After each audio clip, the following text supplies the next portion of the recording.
یا رسول اللہ، جو چیز آپ اپنے لیے پسند کرتے تھے وہی دوسروں کے لیے پسند کرتے تھے. آپ نے تو یہ غلام کو اپنا مؤذن بنا لیا. جو غلام کل تک لوگوں کی آواز پر دوڑتا تھا، آج لوگ اس کی آواز پر اپنے گرم بستر چھوڑ کر مسجد کی طرف چلے آتے ہیں. آپ نیچے بیٹھے ہوتے اور حضرت بلال حبشی اوپر کھڑے اذان دے رہے ہوتے.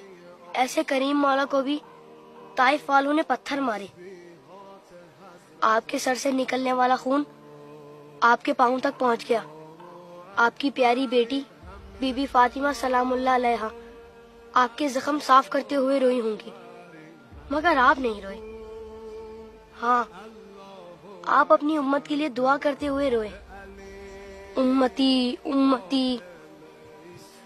آج جب آپ کے امتی ایک دوسرے کا خون بہاتے ہیں تو آپ کو رونا تو آتا ہوگا،